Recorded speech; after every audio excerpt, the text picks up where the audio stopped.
राधा स्वामी जी। अक्सर हमने बहुत से ऐसे जीव देखे हैं कि जब तक हम मालिक से नहीं जुड़ते, भजन सिमरन नहीं लेते, तो इंसान बहुत अच्छा खुश रहता है, अपनी ज़िंदगी को बहुत अच्छे तरीके से जीता है। लेकिन कभी कभी ऐसे मोड़ पर आ जाता है कि जब हम भजन सिमरन ले लेते हैं, मालिक से जुड़ जाते हैं, तो ज़िंदगी में जो मुसीबतें हैं वो भी बहुत आनी शुरू हो जाती हैं। तो इंसान के मन में बहुत से विचार आते हैं, ख्याल आते हैं। आज की जो साखी है, जो बात है, वह भी इसी पर आधारित है कि क्या यह इतने भारी कर्मों का हिसाब किताब होता है, पिछले जन्मों का हिसाब किताब होता है, यह क्या होता है और इंसान कैसे घबरा जाता है और मालिक क्या क्या बताता है, क्या क्या दिखाता है, आज की हमें इस साखी में पता लगेगा। एक परिवार था जो बहुत खुश रहता था, अपने घर परिवार में अच्छा परिवार चल रहा था।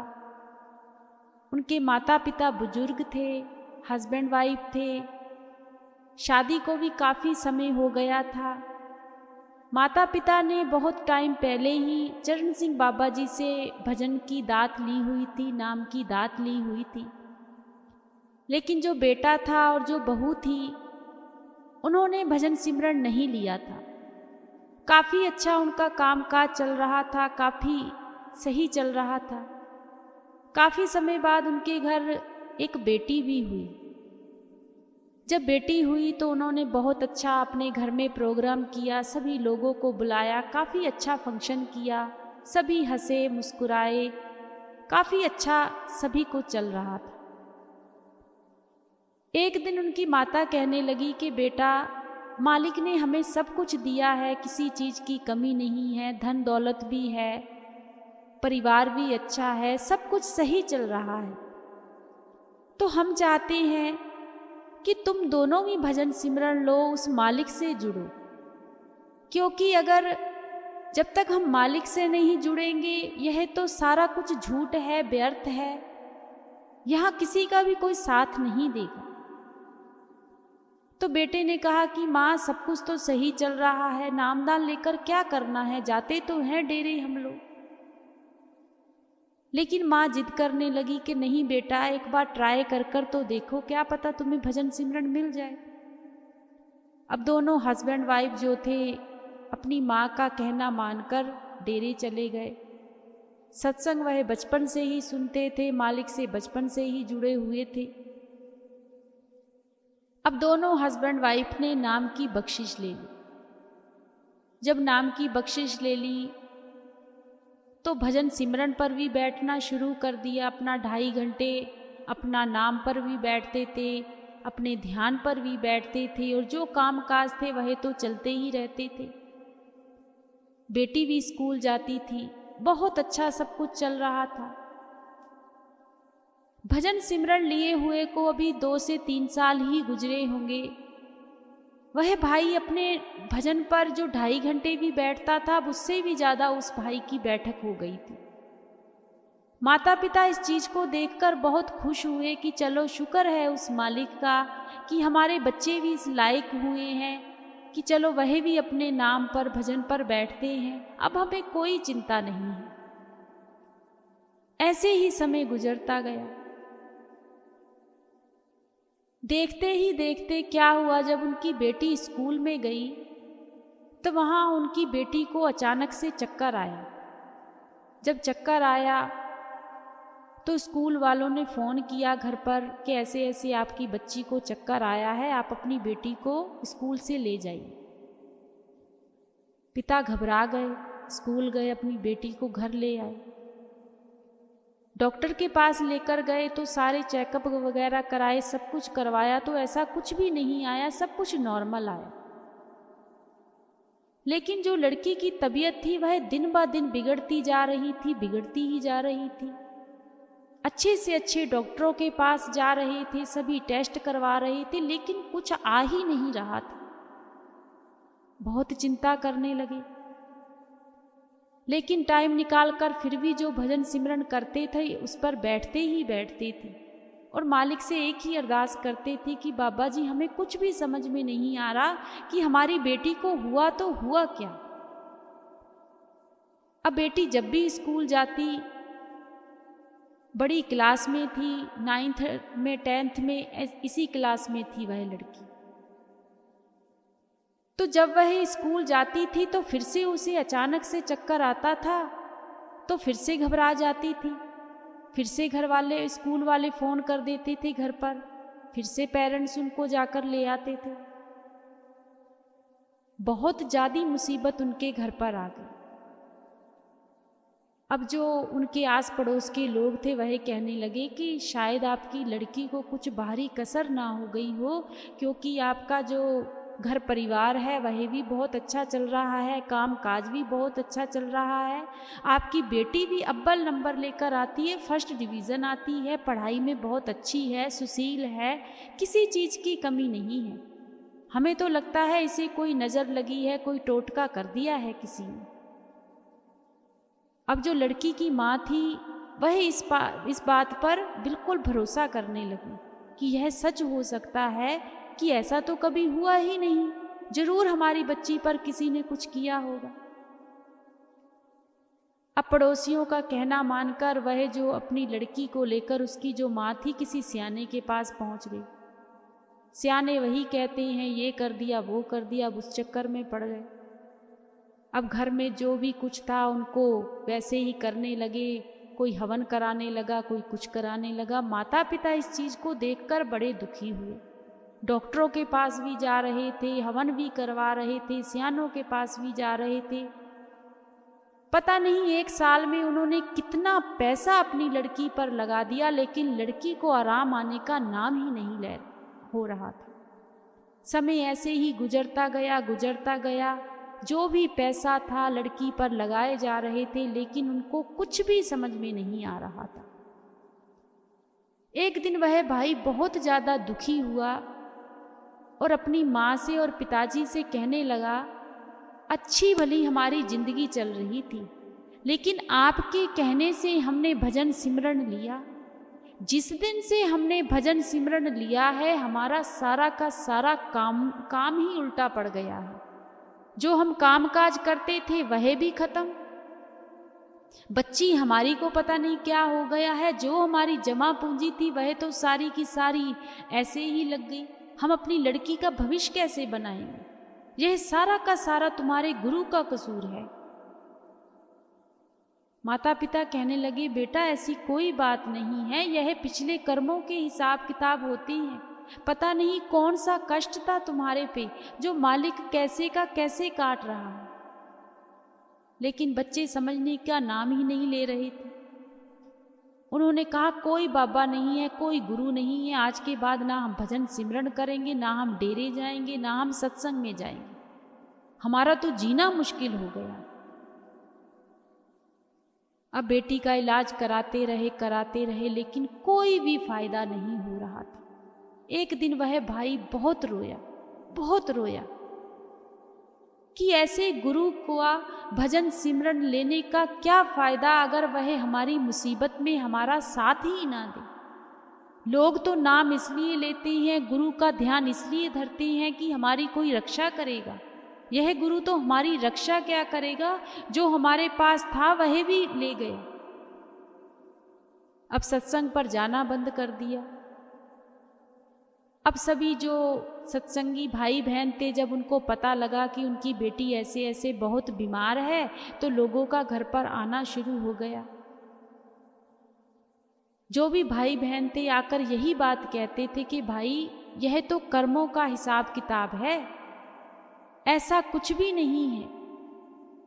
तुम तो जानबूझकर उस गुरु पर दोष लगा रहे हो। बेटा क्या पता क्या होना था और मालिक ने क्या से क्या किया है, यह हमें थोड़ी ना पता है। लेकिन वह भाई तो वह पिछली बातें लेकर ही बैठ जाता था कि हम तो इतने सुखी थे, सब कुछ अच्छा चल रहा था, माता पिता ने भजन सिमरन लिया हुआ था, हम तो अच्छा खा पी रहे थे, सब कुछ सही चल रहा था। पता नहीं जब से गुरु का भजन सिमरन ले लिया हमारा तो सारा पासा ही पलट गया। ऐसे ही उनके घर रोज पता नहीं कितने लोग आते थे और यही बात समझाते थे, लेकिन उस भाई को कुछ समझ में नहीं आया। एक दिन उनके घर एक सत्संगकर्ता भाई आए, जो अक्सर ही सत्संग सेंटर पर सत्संग करते थे, बाहर जाते थे। जब वह आए तो उस भाई को बड़ी खुशी हुई कि हमारे घर तो आज सत्संगकर्ता आए। बहुत उनकी सेवा की, उन्हें बिठाया। सत्संगकर्ता ने बेटी का हाल पूछा तो वह भाई की आंखों में आंसू आ गए। वह भाई कहने लगा कि भाई, मुझे नहीं लगता कि हमें कभी भी जिंदगी में भजन सिमरन लेना चाहिए, जहाँ हमें गुरु के पास जाना चाहिए। इस जिंदगी में, इस दुनिया में जब हम आए हैं तो जो हमें मिल रहा है बस वैसे ही अपनी जिंदगी को जीते जाओ और उसे गुनगुनाते जाओ और उसे काटते जाओ, लेकिन कभी भी गुरुओं के चक्कर में ना पड़ो। सत्संगकर्ता भाई कहने लगा कि ये कैसी बातें कर रहे हैं, तुम्हारे पे इतना सा कष्ट आया है और तुमने गुरु को पता नहीं कितनी बातें सुना दी हैं। तो वह भाई कहने लगा कि आपको तो पता ही है, मालिक की कृपा से हमारे घर सारा कुछ था, लेकिन आज मेरे पास कोई बैंक बैलेंस नहीं रहा। सारा का सारा मैंने अपनी बेटी पर लगा दिया। भजन सिमरन में भी मन नहीं लगता। मुझे बस आप इतना बात बता दीजिए, मेरी कहाँ पर कमी थी। आप तो इतना भजन सिमरन करते हो, सत्संग करते हो, बस मैं आपसे यही पूछना चाहता हूं। तो सत्संगकर्ता भाई कहने लगे कि यह बात मैं तुम्हें अभी तो नहीं बता सकता, तुम कल को मेरे घर पर आना, मैं तुम्हें जरूर बताऊंगा। तो वह भाई कहने लगा कि घर पर आकर मैं क्या करूंगा, मेरा तो कहीं भी जाने का मन नहीं करता। तो सत्संगकर्ता भाई कहने लगा कि अगर तुम्हें पूरी बात सुननी है कि तुम्हारे साथ ऐसा क्यों हो रहा है, तो एक बार मेरे घर जरूर आना। तो वह भाई कहने लगा ठीक है, आ जाऊंगा। जाते जाते सत्संगकर्ता भाई ने यही बात कही कि इन चीजों पर मत जाओ, तुम्हारी बेटी देखना जरूर ठीक हो जाएगी। यह कोई कष्ट था, पता नहीं तुमने जब भजन सिमरन लिया तुम्हारे पे कितनी रुकावटें थी, मालिक ने सूली की सूल बनाई है। क्या से क्या होना था यह हमारी समझ में नहीं आता। भजन सिमरन किया करो, उस मालिक का ध्यान धरा करो, सब कुछ ठीक हो जाएगा। जब सत्संगकर्ता वहां से चले गए तो वह भाई अपनी वाइफ से कहने लगा, इन लोगों को तो ऐसे बातें आती हैं, बड़े बड़े लोग हैं, स्टेज पर बैठ जाते हैं, अपना ज्ञान लोगों को सुनाते हैं, सत्संगकर्ता बन गए हैं, पैसे वाली पार्टियां हैं। ये तो हमारे जैसे लोगों को आकर जब हम दुखी होते हैं तो बस यही भाषण देते हैं। लेकिन उनकी जो वाइफ थी, जो उनके माता पिता थे, वह कहने लगे कि यह बेटा तुम बात गलत कह रहे, हमें किसी को देखकर किसी का भी बयान नहीं करना चाहिए। जब अगला दिन हुआ तो उस भाई के यही था दिमाग में कि मुझे उसके घर जाना है, सत्संगकर्ता के घर। जो भी एड्रेस बताया था, अब वह भाई जब सत्संगकर्ता के घर गया, उस भाई के मन में था कि बहुत बड़ी कोठी बनी होगी, बाहर 5-7 नौकर खड़े होंगे। जब वह वहां पर गया तो क्या देखता है कि एक घर टाइप का बना हुआ है, जो नॉर्मल लोगों के घर होते हैं। गेट लगा हुआ था, उस गेट को खड़खड़ाया तो अंदर से एक छोटी सी बच्ची आई, तो उसने दरवाजा खोला। तो वह भाई कहने लगा, जब मैं अंदर गया तो अंदर जाकर मैंने देखा कि एक नॉर्मल सा ही घर था, कुछ ज़्यादा कुछ नहीं था। और जो सत्संग करता थे वह चारपाई पर बैठे हुए थे और एक चारपाई पर एक मरीज लेटा हुआ था।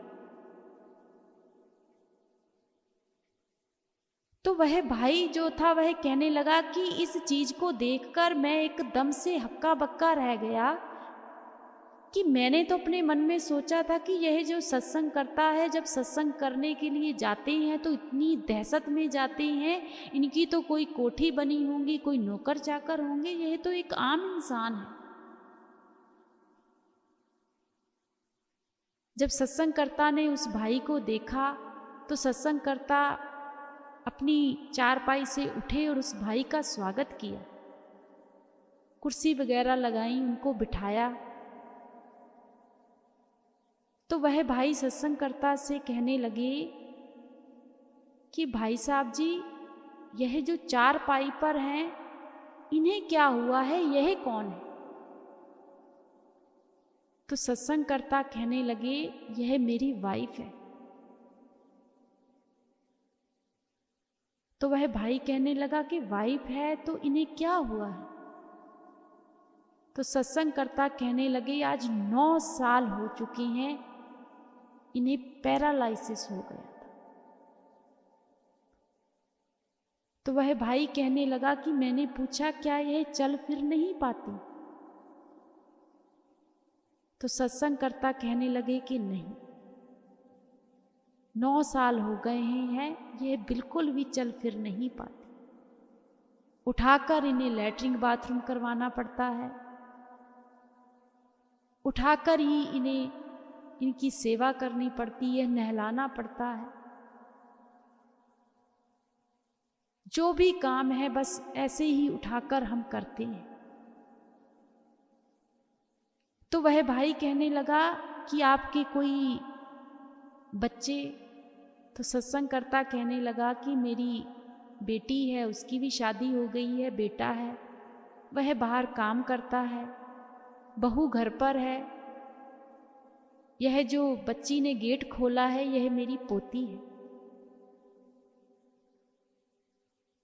तो वह भाई कहने लगा क्या बहू नहीं संभालती? तो सत्संगकर्ता कहने लगे कि संभालती है, लेकिन उसकी भी एक बच्ची है छोटी, मुझे ही सारा कुछ ज़्यादातर करना पड़ता है। जब यह सारी बातें उस भाई ने सुनी तो वह भाई की आंखों में आंसू आ गए और वह भाई उस सत्संगकर्ता से पता क्या कहने लगे? सत्संगकर्ता से कहने लगे कि भाई साहब जी, आप इतने दुखी हो और आपकी तो घर पर ही सेवा लगी हुई है 9 साल। अगर आप कह रहे हो कि 9 साल से यह चारपाई पर ही है और मैं सेवा कर रहा हूं, तो फिर आप सेंटरों में जाकर सत्संग क्यों करते हो? सेवा तो आप घर पर ही कर लो, वह सेवा छोड़ दो।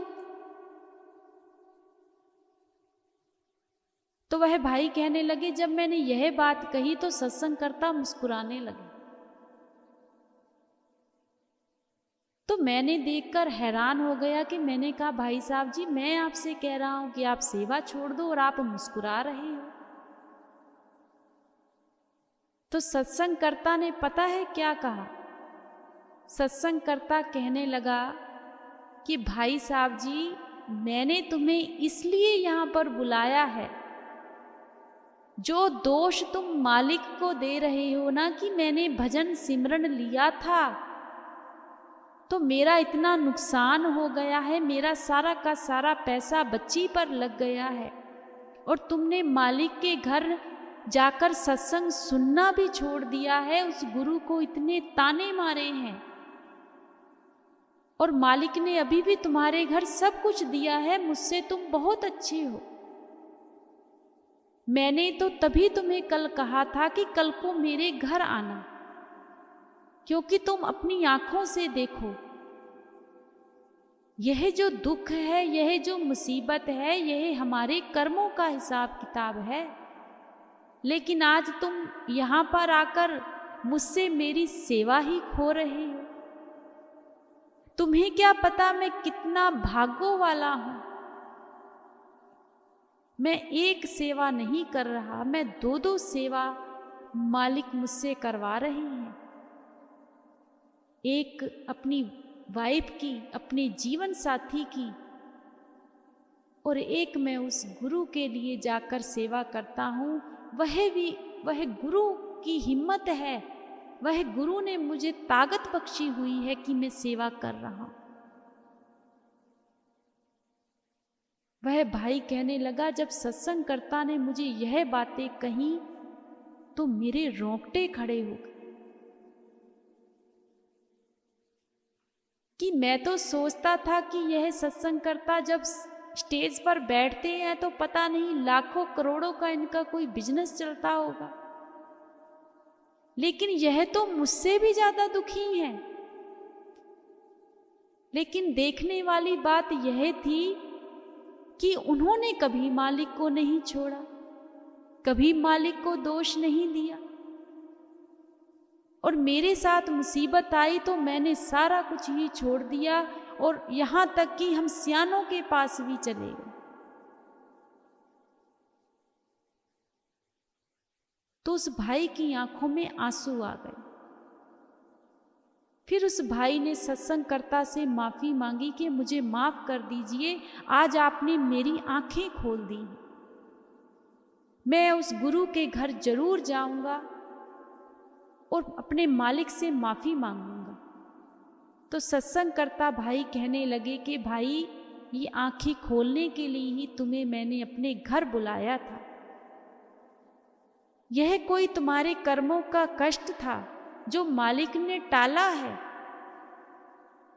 देखना, तुम मालिक के पास जाओगे, सत्संग सुनोगे, अपनी बेटी को लेकर जाओ, सेवा करवाओ, तुम भी सेवा करो, परिवार भी सेवा करे, देखना मालिक सब कुछ ठीक करेगा।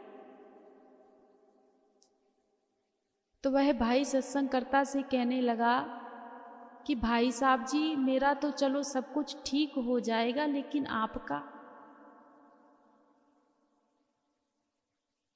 तो वह भाई कहने लगा, जब मैंने यह बात कही तब सत्संगकर्ता की आंखों से भी आंसू आ गए। तो सत्संगकर्ता कहने लगे,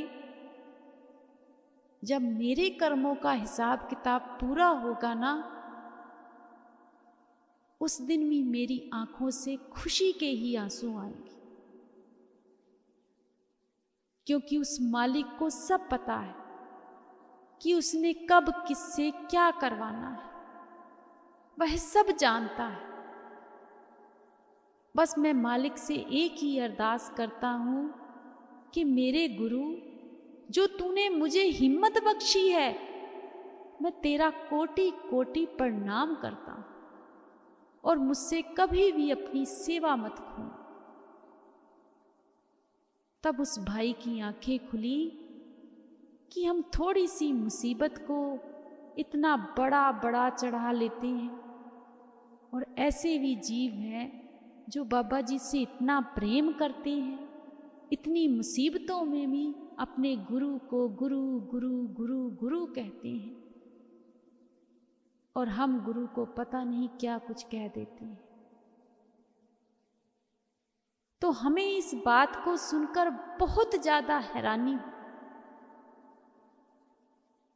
कि हमें मालिक ने इतना कुछ देते हुए अगर हमारे पे थोड़े से भी कष्ट आ जाते हैं तो हम कहते हैं हमारा गुरु ही नहीं है, भजन सिमरन ही छोड़ देते हैं, सत्संग पर जाना ही छोड़ देते हैं। बस यही कमियां हैं हमारे में। जिस दिन हम इन कमियों से दूर निकल गए, इन कमियों को हमने छोड़ दिया, उस दिन हमारी जिंदगी में कभी किसी चीज की कमी ही नहीं रहेगी। तो हमें सिर्फ और सिर्फ मालिक पर अटूट भरोसा रखना चाहिए, विश्वास रखना चाहिए।